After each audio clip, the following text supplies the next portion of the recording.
Bonjour Jacques, merci de revenir sur Fréquence Populaire pour les analyses que tu fais sur les questions économiques et géopolitiques, analyses qui sont très très populaires et très appréciées par nos auditeurs. Alors, merci beaucoup bientôt... Georges. Alors, je crois que tu le sais, que tu as une vrai fan club et puis les gens qui lisent tes écrits. C'est quand même un des grands spécialistes français, des grands économistes et géopoliticiens et spécialistes des questions militaires que les gens le savent moins, mais tu as beaucoup écrit sur la guerre. Or, justement, nous allons commencer cette émission. Nous allons parler de deux sujets. On va parler du sujet de la guerre entre Iran et Israël, la guerre dite de 12 jours, comme l'a nommé le grand président Donald Trump. Et après, on parlera, mais c'est d'une certaine manière lié, on parlera du sommet des BRICS, des 6 et 7 juillet prochains, qui se tiendra à Rio, et où nous irons, moi et Pedro, pour Fréquence Populaire, comme on l'avait fait à Kazan en octobre dernier, pour couvrir ce sommet des BRICS, qui, je le pense, bien que ça ne se passe pas cette fois en Russie, sera très très mal couvert par nos médias. Alors commençons, Jacques, par la guerre entre Israël et Iran. Donc, Israël a déclenché une guerre courte pour le moment, en tout cas une série de bombardements contre l'Iran de manière unilatérale, hors du droit international, sans accord évidemment de l'ONU. Et les États-Unis, au début, ont déclaré que c'était unilatéral, alors qu'ils étaient en train de discuter, de trouver un accord sur le nucléaire iranien à Doha. Mais en fait, il semblerait que tout ça ait été quand même au moins monté en bonne intelligence entre les deux pays. Qu'est-ce que tu tires, toi, comme enseignement principal de ce conflit ? Qu'est-ce qu'il nous dit de la situation géopolitique ? Alors, tout d'abord, c'est un conflit qui, d'une certaine manière, relève de la société du spectacle. Je l'explique tout de suite. On voit très bien que les trois parties, les Israéliens, les Iraniens et les Américains, jouent essentiellement par rapport à l'opinion publique, alors que ce soit leur opinion publique ou que ce soit l'opinion publique mondiale.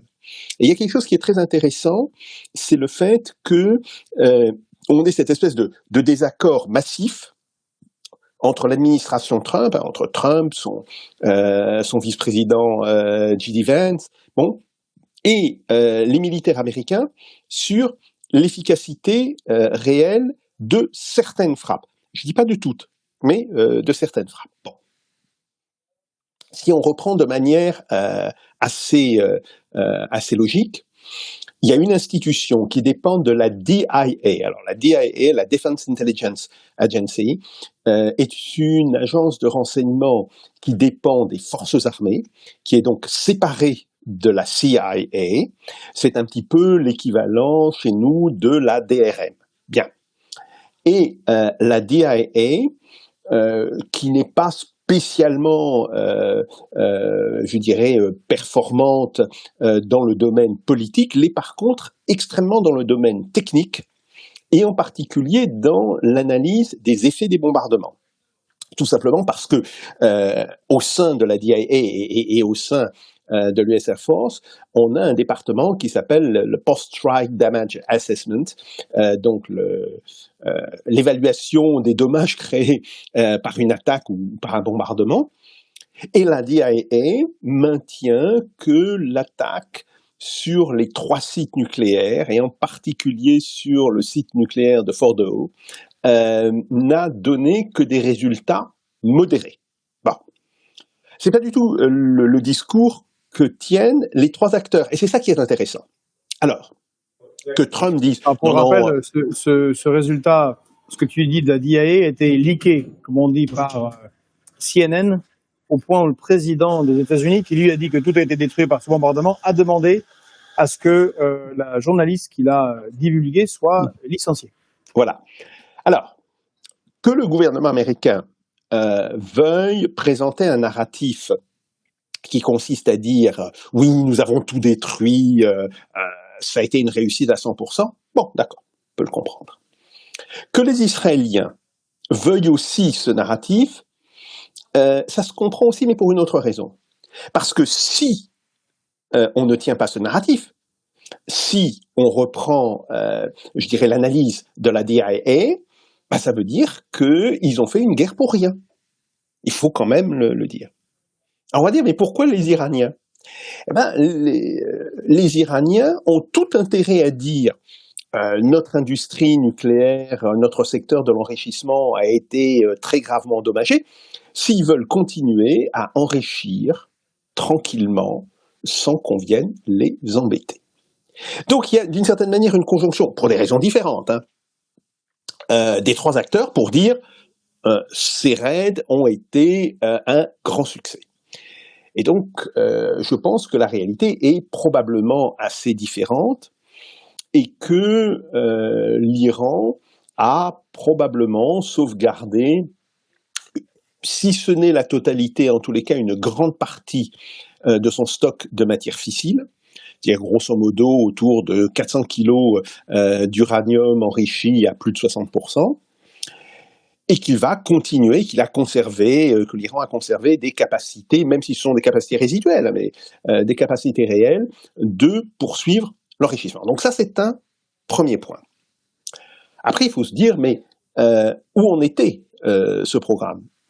Et là aussi, et là, si on fait référence cette fois-ci à ce que disent les différents services de renseignement, y compris d'ailleurs une partie du Mossad, je dis bien une partie, parce que le Mossad est extrêmement divisé en clans politiques. Il y a un problème de balkanisation politique au sein du Mossad. Bon, c'est que l'Iran n'avait pas d'intention de basculer immédiatement vers la bombe nucléaire. Ça ne veut pas dire qu'ils ne se sont pas donné les moyens. Ça, c'est une chose importante, oui, effectivement. Et l'Iran, de ce point de vue-là, a enrichi, hors contrôle de l'AIEA, de l'uranium. Bien. Mais ils n'ont pas pris la décision, alors pour diverses raisons, qui sont à la fois des décisions politiques, peut-être aussi des décisions religieuses, et là, il faudrait voir plus précisément quelle a été la position du guide suprême de Ali Khamenei là-dessus. Bon, ils n'ont pas décidé de passer à l'arme nucléaire, mais ils s'en sont donné les moyens. Et si ce stock... Oui, il y avait une fatwa, plusieurs fatwas même depuis Khomeini, oui. Et réédité en 2003 ou 2004 par Khamenei pour ne pas faire l'arme nucléaire. Tout à fait, tout à fait. Et il faut se rappeler que si les Iraniens se sont posé la question de l'arme nucléaire, c'est pour deux raisons. La première, ça a été les attaques au gaz sarin du régime de Saddam Hussein pendant la guerre Iran-Irak, qui a quand même tué des milliers et des milliers de soldats iraniens. Bon, ça c'est une réalité. Mais la deuxième réalité, c'est la puissance nucléaire d'Israël. Israël a, alors, les interprétations varient, mais depuis 72 au plus tôt, depuis 76 au plus tard, a acquis l'arme nucléaire. Israël a probablement entre 120 et 150 têtes nucléaires opérationnelles, dont certaines sont sur des missiles qui peuvent être tirés par les sous-marins. C'est pas des sous-marins nucléaires, c'est des sous-marins à propulsion classique, mais les missiles peuvent être tirés depuis ces sous-marins. Bon, donc Israël a une posture nucléaire parfaitement illégale, par ailleurs, a une posture nucléaire. Donc ils auraient une frappe en deuxième rang. Tout à fait, tout à fait. Et là, c'est très clair. Il faut quand même le rappeler, parce qu'on ne le rappelle jamais assez, l'Iran est beaucoup critiqué, mais Israël n'a pas officiellement d'armes nucléaires, ne le reconnaît pas officiellement, tout le monde sait qu'elle en a, et elle n'est pas signataire du traité de prolifération nucléaire. On demande quelque chose à l'Iran qu'on n'applique pas à Israël. Tout à fait. Et d'ailleurs, quand j'ai travaillé, que ce soit pour la diplomatie ou pour le ministère de la Défense français à la fin des années 80 et à partir du début des années 90, c'était quelque chose qui était su, admis, quantifié par les responsables. Donc voilà, bon, ça c'est une chose. Derrière cette espèce de théâtre médiatique qui a été joué sur la question du nucléaire, il y a la question des dommages conventionnels qui ont été causés à l'Iran et à Israël. Et là, sur la question des dommages conventionnels, et je ne parle même pas de l'assassinat d'une série de responsables, qu'il s'agisse de responsables politiques, de responsables militaires ou de responsables scientifiques, et ça, je signale que ça relève du terrorisme d'État. Bon, il y a eu des attaques qui ont été... La pratique de décapitation est assez fréquente du côté d'Israël. C'est assez fréquent de la part des Israéliens. C'est assez fréquent de la part des Israéliens. Aussi, à un moment donné, de la part des Américains, sans que ça ait jamais montré de résultats probants, finalement. Parce qu'il y a toujours un remplaçant. Le problème, c'est que là, ils sont quand même allés assez loin. Et on peut penser que ça pourrait avoir un effet, pas un effet de long terme, mais un effet de court terme non négligeable. Bon. Donc il y a ça, et il y a surtout les destructions des infrastructures pétrolières notamment, qui ont fait mal à l'Iran. C'est incontestable. De l'autre côté, l'Iran a malgré tout été capable de tirer des missiles dont certains, une partie importante d'ailleurs, n'a pas été interceptés par le système de défense israélien. Il semble aujourd'hui, et toujours par un rapport de la DIA, que 60% des infrastructures énergétiques israéliennes ne soient plus opérationnelles, qu'Israël soit obligé d'importer... C'est absolument colossal. Ah oui, tout à fait, des carburants. Des dégâts massifs largement cachés dans les médias. Pour une économie qui était déjà en difficulté sévère. Ah, tout à fait. Et donc là, en particulier les deux raffineries d'Haïfa sont pour l'instant à l'arrêt. Il faut le savoir. Les stations électriques ont aussi été touchées. Il y a d'ailleurs eu des coupures de courant importantes dans le sud d'Israël. Donc là, effectivement, les missiles iraniens ont tapé dur. Mais peut-être le plus important, c'est l'épuisement de la défense antimissile israélienne.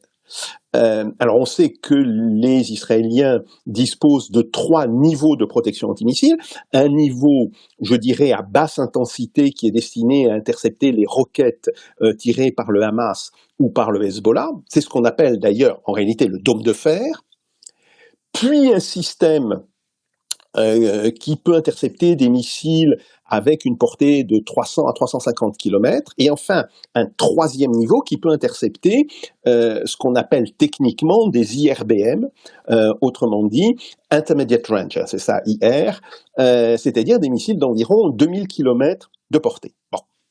Évidemment, ce sont les missiles de ce troisième niveau qui sont les plus chers. Alors, là encore, de sources américaines, il semble que les Israéliens aient été réduits à 400 des missiles à la fois du deuxième et du troisième niveau. Autrement dit, qu'ils ont épuisé une bonne partie de leur frappe de missiles, et il faut savoir qu'ils tirent en réalité 2 à 3 missiles d'interception pour intercepter un missile entrant iranien. Donc ça veut dire qu'ils n'avaient une capacité d'interception que les hypersoniques, certains disent que c'était même 5 à 12 qui étaient utilisés pour tenter de faire un arrêt. Par moment, effectivement. Bon, après, il peut y avoir des coups de chance et ils peuvent abattre le missile du premier coup. Je parle en moyenne. Hein. Je parle en moyenne. Et donc, ils avaient une capacité qui, au plus, pouvait intercepter 130 missiles iraniens. Donc, ils étaient, d'une certaine manière, à l'os. Et la capacité de fabrication de ces missiles, dont une partie est fabriquée par Boeing, semble très faible. Alors, le chiffre qui circulait avant la guerre des 12 jours était de 3 à 8 missiles par mois. 3 à 8 missiles par mois. Bon. Même si l'on admet que Boeing soit en mesure de monter dans les mois qui viennent sa production, disons d'arriver à 30 missiles par mois, on voit bien qu'il faudra 2 ans à peu près peut-être même 3, pour qu'Israël reconstitue son stock de missiles. Donc ça, c'est aussi un problème auquel les Israéliens étaient confrontés. Et c'est la raison pour laquelle la marine américaine s'est rapprochée des côtes israéliennes de manière à permettre aux missiles antiaériens longue portée qui sont sur les frégates américaines de pouvoir intervenir dans la défense du ciel d'Israël. C'est aussi l'une des raisons. Et puis il y a maintenant la dimension économique. Alors, outre les pertes subies en infrastructure, les pertes évidemment subies par la population et la destruction de très nombreux logements. Alors, les pertes humaines ont été quand même relativement réduites par un système d'abri, mais il faut savoir que toute la population israélienne ne bénéficie pas de ces abris. Il n'y a de ces abris que, grosso modo, sur les très grandes villes, Tel Aviv, Haïfa, etc. Bon. La reconstitution du stock de missiles de défense israélien va coûter très cher. Et donc, ce qui est en train de se profiler, on se rappelle quand il y a eu les attaques iraniennes qui avaient suivi les attaques du 1er avril 2023 sur l'ambassade, enfin sur l'annexe de l'ambassade d'Iran à Damas, et celle d'octobre, on avait parlé d'octobre 2024, on avait parlé d'un coût astronomique d'1 milliard de dollars déjà pour la défense de quelques missiles qui avaient été tirés par une journée de tir de missiles par l'Iran. Tout à fait, tout à fait. Et là, ça peut se monter à des sommes 5 à 6 fois supérieures au minimum. Bon, donc Israël va être confronté soit à une crise économique et financière importante, soit va être obligé d'accepter une dépendance vis-à-vis des États-Unis, qui aujourd'hui refinancent Israël. Il faut savoir qu'il y a dans les accords américano-israéliens une clause qui permet à la Banque centrale des États-Unis de racheter des obligations de l'État israélien, et ça constitue évidemment un mécanisme par lequel les Américains refinancent très largement Israël, qui, sans cela, n'aurait pas du tout les capacités de maintenir un tel appareil militaire au niveau, en tous les cas, où il est actuellement. Donc, si je résume, on a un Iran affaibli, mais pas tellement dans sa dimension nucléaire, qui d'ailleurs n'apparaît pas comme la dimension la plus importante. Bon, un Iran donc affaibli essentiellement par les tirs qui ont été faits sur les champs pétroliers et ses raffineries. Israël, avec une défense antimissile largement dégarnie maintenant, qui va prendre du temps à se reconstituer et qui doit faire face à des dégâts civils extrêmement importants, et en particulier aussi sur son système énergétique. Et les Américains sont en fait, d'une certaine manière, en bonne situation vis-à-vis des deux. Et là, quelque chose d'intéressant, c'est le fait que Donald Trump ait annoncé qu'il levait les principales sanctions économiques contre l'Iran. Autrement dit, l'Iran va être libre de vendre à qui il veut et comme il veut son pétrole. C'est quand même, je dirais, étonnant, ou peut-être pas tant que ça, si on pense que le plan de Donald Trump est un plan à plusieurs étages, que cette levée très rapide des sanctions. On peut se demander d'ailleurs si, dans l'acceptation par l'Iran de cette trêve, et maintenant on est passé de trêve à une quasi-paix, hein, bon, il n'y a pas eu cette demande. Il est d'accord, on veut bien cesser de tirer sur Israël, mais vous levez les sanctions. Donc, il y a ça. Et pour Israël, c'est l'obligation de se recentrer sur les opérations à Gaza, qui sont des opérations qui posent beaucoup plus de problèmes politiques que les opérations contre l'Iran, parce que c'est vrai, il y avait une forme de consensus dans la population israélienne sur la guerre contre l'Iran, consensus qui n'existe pas du tout sur la guerre à Gaza. Et Israël va se trouver aujourd'hui dans une situation à la fois économique, militaire et politique extrêmement dégradée. Alors, ce qu'on ne maîtrise pas, c'est la capacité de réaction du gouvernement israélien et le niveau de division de ses élites. Face à ce type d'affaiblissement, le gouvernement israélien peut très bien répondre par une espèce de fuite en avant. C'est pas du tout impossible. Bon. Mais s'il y a fuite en avant... Surtout avec l'équipe Netanyahou, et Netanyahou qui a des poursuites judiciaires et qui, lui, tout à a fait, quasiment besoin de la fuite en avant. Tout à fait.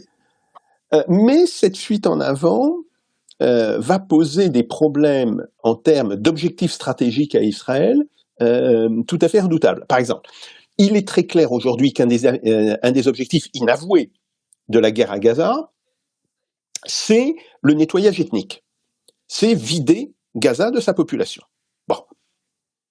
Sauf que les pays qui pourraient recevoir cette population ne veulent pas. L'Égypte ne veut pas, quelles que soient les pressions américaines. Alors, pour l'instant, l'Égypte a dit non, et pas question.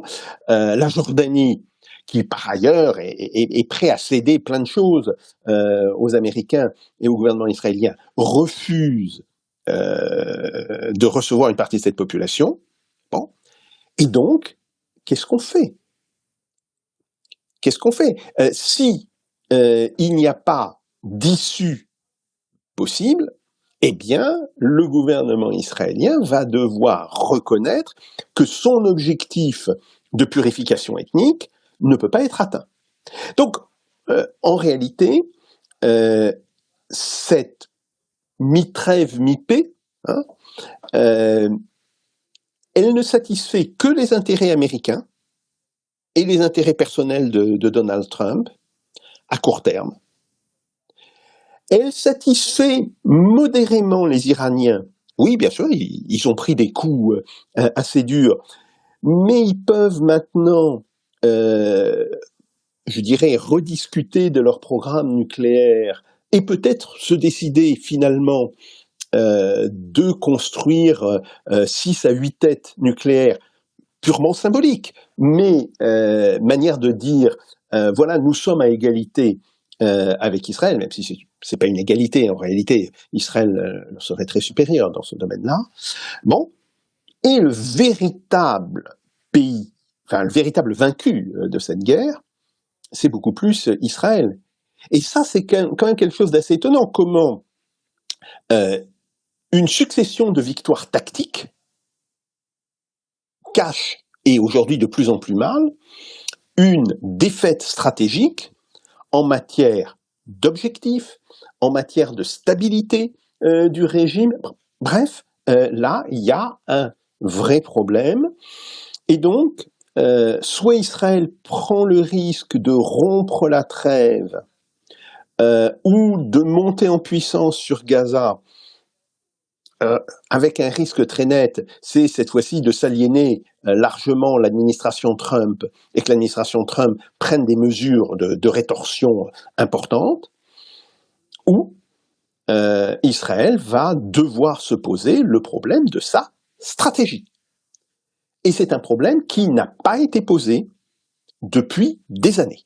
Car ça fait des années qu'Israël est dans la logique on continue comme avant, sans réelle réflexion stratégique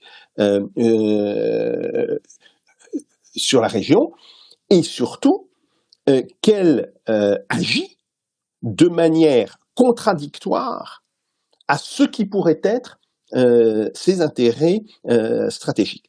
Donc là, on a un vrai problème qui va se poser, alors pas dans l'immédiat, je pense pas qu'on aille vers une montée en puissance de la guerre à Gaza ou une rupture de la trêve avec l'Iran dans les quelques semaines qui viennent, mais qui se posera dans les mois qui viennent, et en particulier quand la note fiscale et économique de la guerre sera présentée au gouvernement israélien.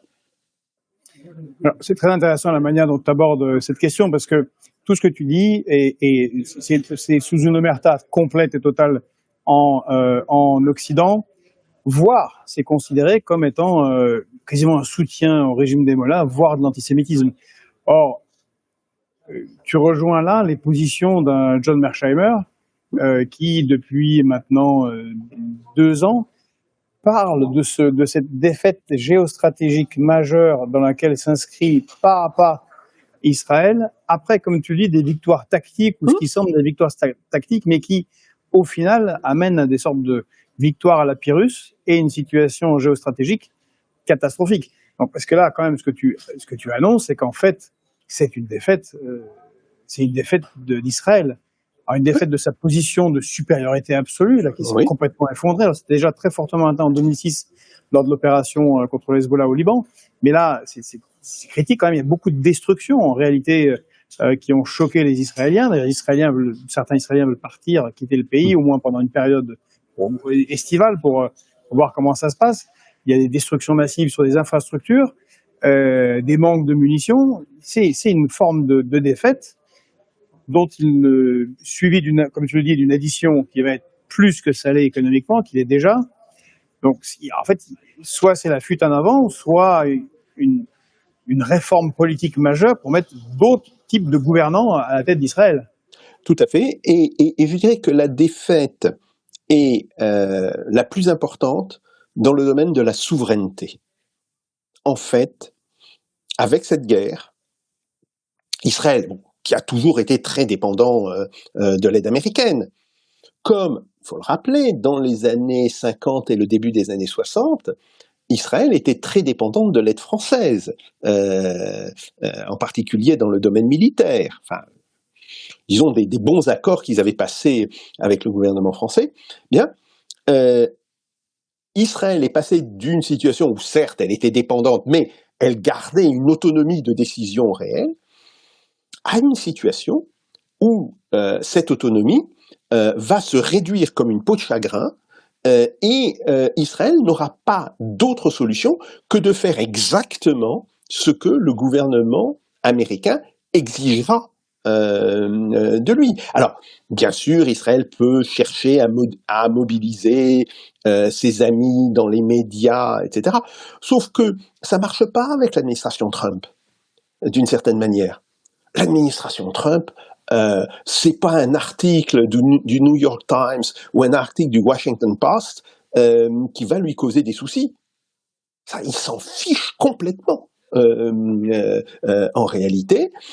Et ils peuvent même, d'une certaine manière, jouer de manière très perverse sur l'existence de ce mouvement anti-Israël qui flirte d'ailleurs un peu avec l'antisémitisme dans la gauche et dans l'extrême gauche américaine, s'il s'agit de mettre la pression sur Israël et dire maintenant vous faites ce que l'on veut et c'est comme ça et pas autrement.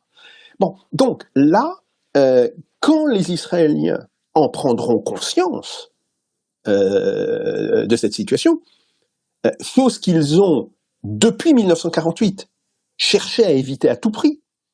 Ils ont constamment balancé entre différents pays pouvant les aider, justement. Non, mais quand ils comprendront qu'ils sont aujourd'hui tombés dans la main des Américains et qu'ils ont très très très très peu de solutions pour en sortir, ça risque aussi de poser un problème parce que ça, fondamentalement, c'est une remise en cause du projet sioniste. Le projet sioniste, c'est on constitue l'État des Juifs. Bon, en fait, c'est très bien qu'il n'y a qu'une partie des Juifs qui sont en Israël, bien, et cet État sera un État comme les autres, un État souverain. Ah oui. Sauf que si vous devenez complètement dépendant des Américains sur le plan militaire pour votre défense, sur le plan économique, etc., c'est quoi votre indépendance? C'est quoi? Et donc ça, c'est Porto Rico. Ah oui, c'est en réalité terriblement destructeur pour le projet sioniste lui-même.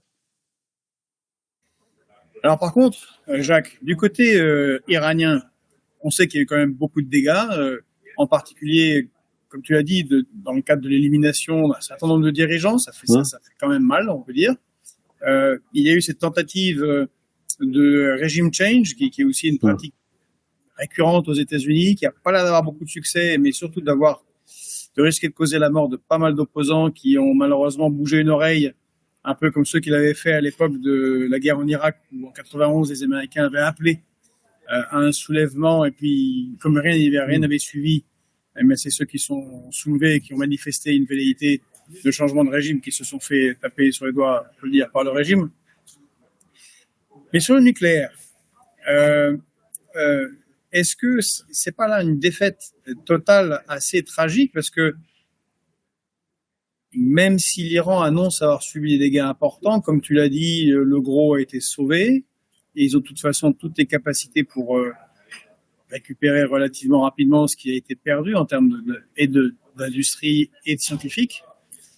Et surtout, ils ne veulent plus pour le moment négocier. Ils menacent même de sortir. Ils veulent plus les visites de l'AIEA. Ils parlent même de sortir du traité de non-prolifération. Est-ce que, en fait, la conséquence de cette guerre de 12 jours ne va pas être là aussi très mauvaise pour le bloc USA-Israël, avec eh bien, le risque que l'Iran développe une arme nucléaire? Alors, si l'Iran développe une arme nucléaire dans les 2 ans, à peu près, ça ne pourrait être qu'une arme nucléaire à la limite des capacités.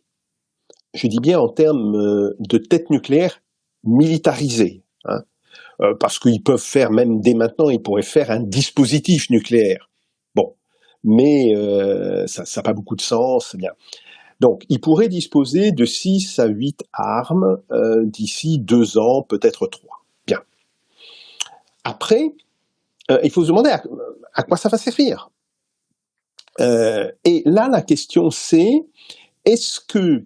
Ouais, la dissuasion, tout simplement. Alors, oui, mais pour qu'il y ait une véritable dissuasion, il faut qu'on ait une capacité de frappe en second. Israël l'a, pas l'Iran. Ce qui veut dire que la seule possibilité pour l'Iran serait de tirer en premier, mais en prenant le risque de se faire vitrifier. Parce qu'avec 120 à 150 armes nucléaires, Israël a parfaitement les capacités de détruire l'Iran. Ça ne veut pas dire que les dommages pour Israël ne seraient pas énormes. Israël étant un petit pays, beaucoup plus dense que l'Iran, c'est-à-dire que le nombre d'habitants au kilomètre carré est très largement supérieur en Israël qu'en Iran. Hein.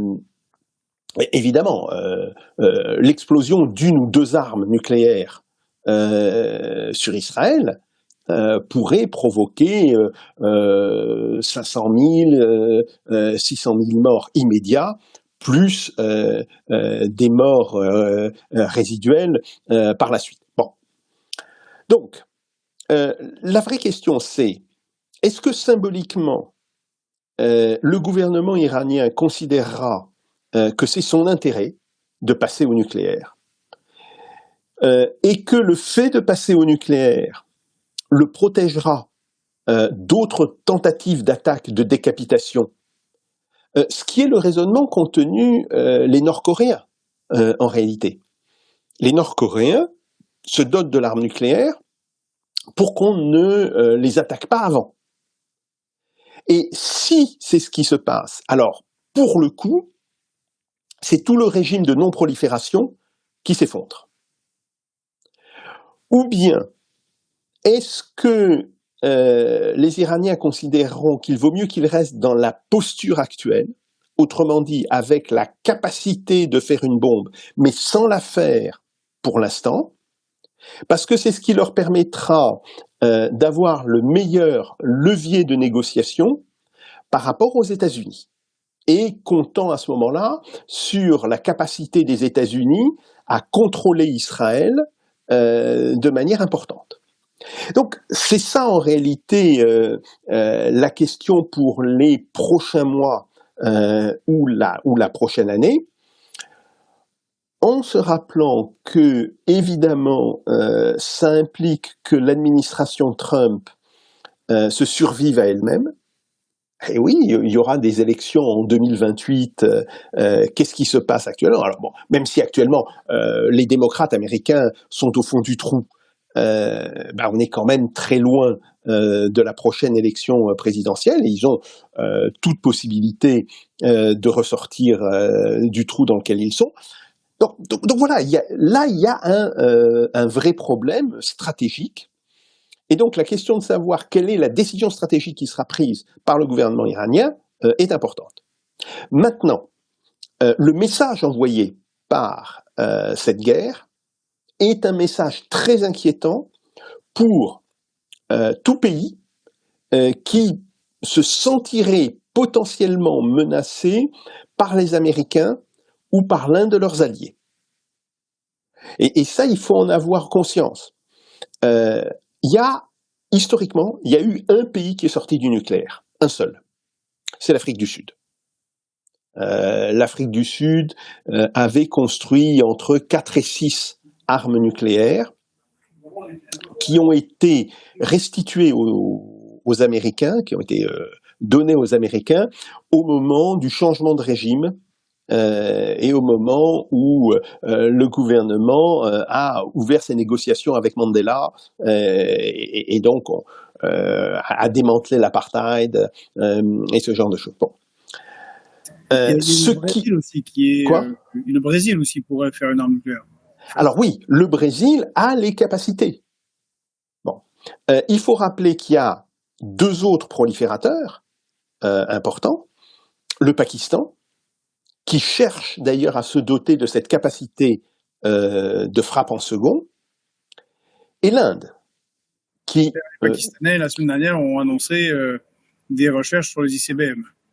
Tout à fait. Donc, là encore, on voit qu'il y a un vrai problème. Pour l'instant, il y a un mécanisme de dissuasion qui s'est mis en place entre l'Inde et le Pakistan. C'est ce qui explique d'ailleurs que la guerre d'il y a quelques semaines ne soit pas montée en puissance, que des 2 côtés on ait cherché à calmer les choses assez vite. Bon, c'est une bonne chose, mais ça implique que l'on ait des gouvernements qui calculent toujours les avantages et les risques de ce point de vue-là. Et effectivement, comme tu l'as dit, il y a d'autres pays qui peuvent vouloir se doter de l'arme nucléaire. Bon, on a le Brésil, évidemment, mais si le Brésil se dote de l'arme nucléaire, quelles seront les réactions de l'Argentine et du Chili? Parce que une arme nucléaire régionale, ça déstabilise l'ensemble de l'architecture de sécurité régionale. C'est pas au Proche-Orient, justement. Et donc là, et au Proche-Orient, si les Iraniens passent au nucléaire, la pression sera très forte sur les Saoudiens de faire de même. Donc voilà, c'est typiquement l'un des mauvais messages envoyés par cette guerre. Alors, cette guerre n'a pas que des mauvais messages. Hein. Le fait qu'Israël devienne de plus en plus dépendant des États-Unis, c'est peut-être une bonne nouvelle, parce que ça peut calmer, ou ça peut contribuer à calmer les comportements du gouvernement israélien, ou en tous les cas de sa fraction la plus excitée. Bien. Mais le côté négatif, c'est que, évidemment, cette guerre montre que la situation la plus dangereuse, c'est quand on est au seuil de nucléaire, mais qu'on ne l'a pas franchi. Et que soit on abandonne complètement toute aspiration au nucléaire, soit, si on décide de se doter de l'arme nucléaire, il faut le faire en secret et le faire très vite. Donc c'est un petit peu ça la leçon qu'on peut tirer de cette guerre. Et malheureusement, ce n'est pas une leçon, je dirais, très optimiste.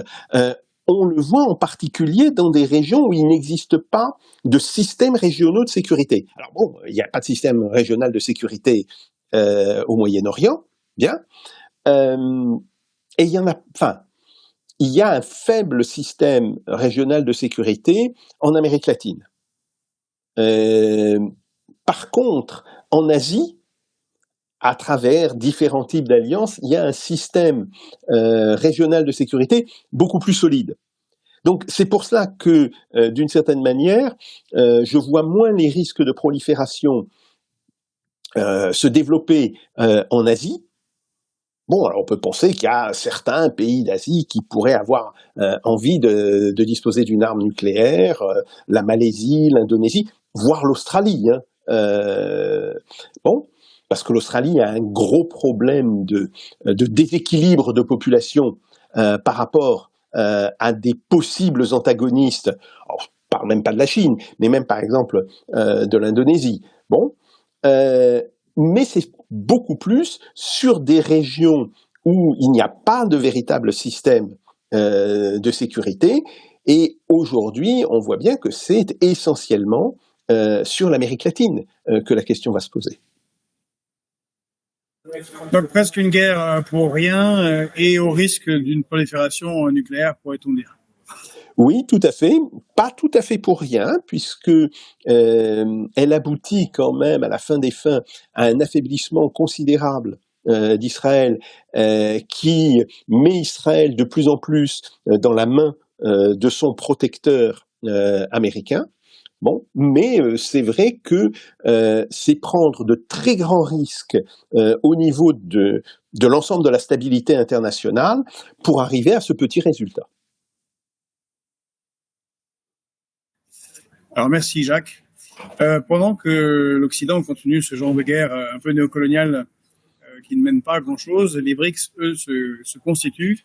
Alors je vous rappelle que nous allons aller avec Pedro couvrir le sommet des BRICS les 6 et 7 juillet prochains. En dessous de cette vidéo, pour ceux qui le pourront, vous pouvez nous aider en faisant un petit don d'1 euro, 2 euros, 5, 10 euros et plus si vous le pouvez. Ça nous aide considérablement pour organiser ce genre d'expédition. Et nous y arrivons le 3 juillet parce qu'on a eu le nez creux et on savait qu'il y avait une réunion en potentiel des directeurs des banques centrales. Ce qui va se passer le 4 juillet justement à Rio, une réunion des directeurs des banques centrales des BRICS autour de Dilma Rousseff et de la Banque de développement. Il y a aussi 10 nouveaux partenaires des BRICS par rapport au sommet des BRICS de Kazan de Russie. Pays assez importants comme le Kazakhstan, l'Ouzbékistan, la Bolivie, la Malaisie, la Thaïlande, le Vietnam et encore quelques Je crois autres. que le Vietnam est même devenu maintenant est en processus d'adhésion au BRICS. En processus de passer de 10e membre principal. Mais là, pour le moment, c'est partenaire. Alors, on va voir justement ce qui va se passer du côté des BRICS. Et pendant qu'on en a parlé dans une autre vidéo que vous avez peut-être vue, celle avec Arnaud Bertrand sur la Chine, pendant qu'il y avait tout ce conflit, en fait, la Chine a fait main basse sur l'Afrique. C'est passé complètement sous les radars. Énorme conférence sino-africaine dans le Hunan, où en gros, la Chine a ouvert totalement son marché à la production africaine, tout en maintenant, alors que les pays africains maintiennent leurs taxes sur les produits chinois. Donc une énorme ouverture et une mainmise chinoise et géopolitique sur l'Afrique, donc dans une logique multilatérale et de nouvelle puissance chinoise. Alors, économiquement, on est vraiment intéressé à avoir ton avis, Jacques, sur ce que vont être ces BRICS et qu'est-ce que tu penses d'abord de cette réunion au sommet des chefs des banques centrales des pays BRICS. Est-ce que ça annonce une nouvelle avancée vers la dollarisation, un nouveau système d'accélération ou une avancée sur le système d'échange et de paiement inter-BRICS hors du dollar? Qu'est-ce qu'on peut en penser? Ou alors ça va être la surprise totale? Alors, d'abord, je voudrais dire que les BRICS ont connu les conséquences des deux crises internationales du début de l'année 2025, que ce soit le conflit entre le Pakistan et l'Inde. Ça c'est un premier point. Alors, conflit qui heureusement s'est calmé rapidement. Et puis avec l'attaque d'Israël sur l'Iran. Même si l'Iran est aujourd'hui affaibli. Le fait que les Chinois aient construit cette ligne de chemin de fer qui leur permet d'une certaine manière de sortir du pétrole sans passer par le détroit d'Ormuz, hein, par voie ferrée, est évidemment un signe du fait que les Chinois et derrière la Russie sont en soutien logistique par rapport à l'Iran. Et il y a un point sur lequel on n'a pas suffisamment prêté attention, c'est le fait que quand il y a eu la signature de l'accord stratégique entre l'Iran et la Russie a proposé un accord de défense à l'Iran. Et c'est l'Iran qui a refusé. Alors, d'ailleurs, pose un problème. Est-ce que la position iranienne va rester celle-là ? Est-ce qu'ils ne vont pas se dire aussi, finalement, on aurait intérêt à passer à un accord stratégique de défense, cette fois-ci, pas simplement un accord stratégique avec la Russie, en sachant d'ailleurs que la Russie n'est pas favorable à ce que l'Iran se dote de l'arme nucléaire. C'est un point constant de la politique russe qui, depuis pratiquement 25 ans, dit à l'Iran « Oui, vous développez un programme nucléaire civil, il n'y a pas de problème, on va vous aider là-dessus. Mais il n'est pas question qu'on accepte que vous vous dotiez de l'arme nucléaire. » Donc, voilà, donc il y a d'abord ça, et d'une certaine manière, si on fait l'analyse de la manière dont cette guerre s'est terminée, eh bien on peut se dire que cette guerre se termine un petit peu, je dirais, par un match nul du point de vue des BRICS, avec un Iran qui certes a pris des coups, mais qui n'est pas le plus mal loti parmi les participants à cette guerre. Donc ça c'est un premier point. Alors après maintenant, sur la conférence des banquiers centraux, c'est une tradition, hein. Il y a toujours cette conférence qui se tient avant que se tienne le sommet des BRICS en tant que tel. On peut penser que les banquiers centraux vont faire le point sur l'avancement du nouveau système de paiement intra et ouvert à l'extérieur des BRICS, en particulier sur le développement de la fameuse unité de compte qui sera très certainement une monnaie électronique. Ça va été acté à Kazan. Et donc, effectivement, il sera intéressant de regarder quels seront les attendus, d'une certaine manière, du bilan de cette réunion. Est-ce que le travail fait par les différents groupes de travail qui ont été constitués? Alors moi, je le suis à travers les publications de la Banque centrale de Russie, et on sait que ces groupes de travail ont pas mal travaillé depuis la conférence, le sommet de Kazan jusqu'à maintenant. Est-ce que la totalité de leurs recommandations seront validées? Car si c'est validé, évidemment, ça veut dire que ça sera présenté au sommet de Rio par la suite. Bon, donc là, il y a une question qui est effectivement extrêmement importante, mais je pense que le sommet de Rio ne va pas se limiter à ça.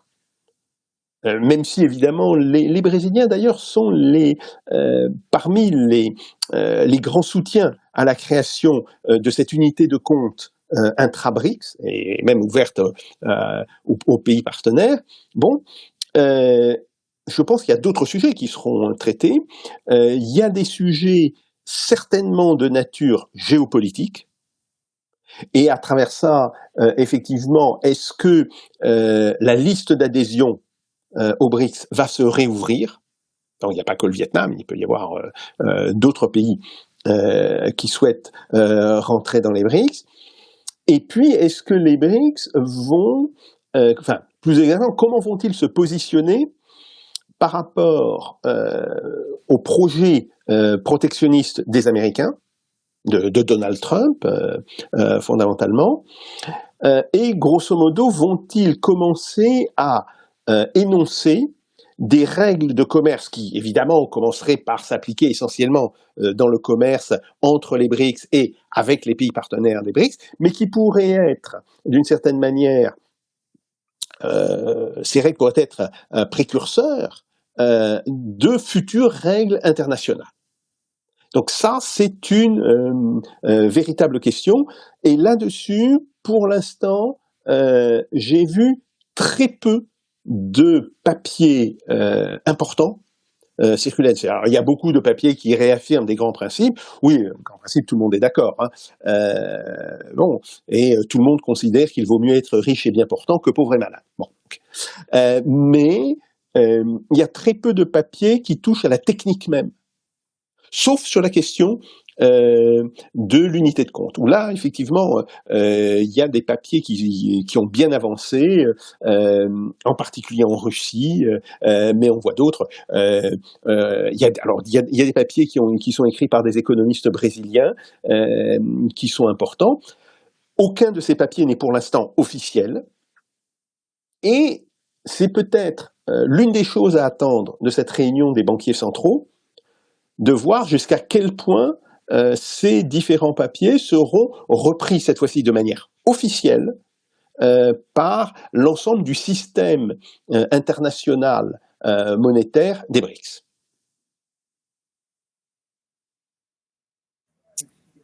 On a vu que le récent sommet du G7 qui s'est tenu au Canada a été relativement un échec en termes de bonnes relations entre l'Union européenne et les États-Unis sur des questions d'ordre commercial et financière. Est-ce que tu as l'impression que les BRICS, eux, avancent en bloc plutôt unis, là où le G7, alors que les BRICS n'est pas un bloc, et que le G7 qui est un bloc tangue en interne? Oui, c'est clair, mais ça, d'une certaine manière, depuis l'échec du sommet de 2018, sommet où Trump avait claqué la porte, il est clair que le G7 est entré dans une agonie maintenant prononcée, et qu'il y a de moins en moins d'arguments pour maintenir le G7 en tant que tel. D'ailleurs, ce qui est très intéressant, c'est de voir que les Russes, qui ont été partis du G8, c'est comme ça que ça s'appelait à l'époque, avant d'en être expulsés à la suite du début des problèmes avec l'Ukraine en 2014, les Russes ne demandent pas à réintégrer le G7. Trump dit oui, il faudrait que la Russie revienne dans le G7, puis la Russie ne veut pas en réalité rentrer dans le G7. La Russie considère que c'est le G20 du G20, oui, ça. qui aujourd'hui est l'organe réellement représentatif. Donc, le G7 sera maintenu pour la forme, mais avec des réunions où de moins en moins de décisions importantes seront annoncées. Et c'est d'ailleurs un petit peu la même situation sur les sommets de l'OTAN. Dans les sommets de l'OTAN, on voit bien qu'il y a une multiplication de positions contradictoires. Le fait que le ministre italien, je crois, des Affaires étrangères, a dit qu'il n'y avait pas beaucoup d'intérêt à ce que l'Italie reste dans l'OTAN. Alors, il faut comprendre ce qu'il veut dire. Évidemment, le gouvernement italien tient beaucoup à des relations privilégiées avec les États-Unis. Ce qu'il veut dire, c'est que il préférerait ces relations privilégiées avec des États-Unis à une relation où le contact avec les États-Unis est intermédié par l'OTAN. Bon, et c'est une forme de méfiance qui s'exprime par rapport aux pays de l'Europe du Nord, et enfin, de l'Allemagne, des Pays-Bas, etc., où les Italiens considèrent que les intérêts de ces pays sont désormais contradictoires avec leurs intérêts. Donc, ce même problème se pose par rapport au G7. La question qui se pose, par contre, pour les BRICS, c'est de savoir si ils vont continuer dans cette logique où il s'agit d'une organisation qui recouvre des pays souverains. Et donc, les BRICS n'ont finalement pas à dire sur la politique étrangère la position actuelle, ou est-ce qu'ils considéreront que la polarisation en deux blocs, polarisation qu'ils ne souhaitent pas, mais qu'ils ne contrôlent pas en réalité, parce que cette polarisation, il suffit qu'un bloc décide d'agir en tant que bloc pour, d'une certaine manière, obliger le bloc d'en face, ou disons le proto-bloc d'en face, à se constituer lui-même en bloc. Le problème, évidemment, c'est dans une logique de bloc, il suffit qu'un bloc se décide à agir en tant que bloc, d'une certaine manière. Et que donc, par exemple, les pays du G7, voire une partie des pays de l'OTAN, se décident à adopter une politique unique, évidemment sous le contrôle total des États-Unis, pour créer un état de fait qui obligera les autres pays à se poser la question, est-ce qu'ils peuvent maintenir une politique de non-alignement, du type de la politique des pays non-alignés dans les années 54, 56, 58, au moment de la conférence de Bandung, ou est-ce qu'ils vont être obligés de se constituer eux-mêmes comme un bloc alternatif?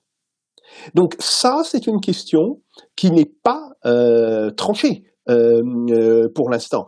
Et je suis persuadé que dans le cadre des rencontres informelles, voire même des rencontres formelles au sein des BRICS, ça doit être très largement une question qui doit être âprement discutée. Parce que la constitution des BRICS en tant que bloc est contradictoire en réalité avec le statut actuel des BRICS. Le statut actuel des BRICS, c'est de dire, on est une forme d'alliance économique, essentiellement, de pays souverains.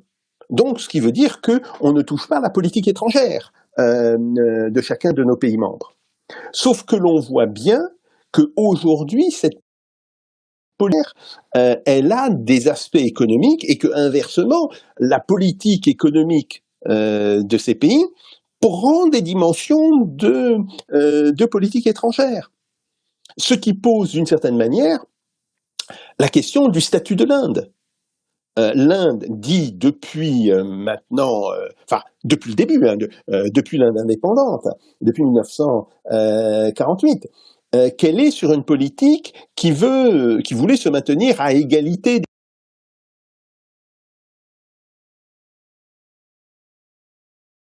des soviétiques américains. Depuis la fin de l'Union soviétique et du bloc soviétique, l'Inde a maintenu cette politique, cette fois-ci en la recomposant en égalité entre politique pro-russe et politique pro-américaine. Sauf que les intérêts économiques d'une partie de la bourgeoisie indienne penchent plutôt clairement. Et aujourd'hui, on a un gouvernement qui est très à l'écoute de cette fameuse bourgeoisie comprador. Et donc, ça pose un vrai problème. D'ailleurs, l'Inde, sans s'opposer frontalement à l'idée d'une unité de compte, a cherché depuis 18 mois, 2 ans, plutôt à ralentir le processus.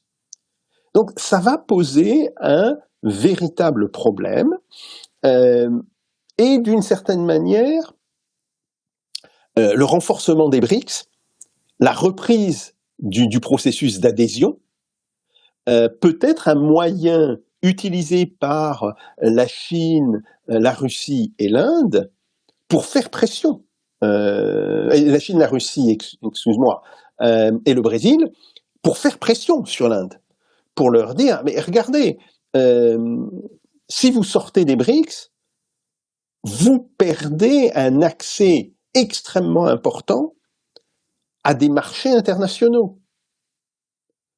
Donc, c'est aussi ça qui est en train de se jouer, et c'est pour ça que je pense que le sommet de Rio sera un sommet dans lequel des décisions importantes doivent être prises, c'est évident, mais sera aussi d'une certaine manière un sommet de transition, parce que personne n'a intérêt à trancher les choses. Les Indiens n'ont pas intérêt d'une certaine manière à pousser trop loin leur relation particulière avec les États-Unis. Et les pays des BRICS n'ont pas non plus intérêt, dans l'immédiat, à accélérer leur constitution en bloc.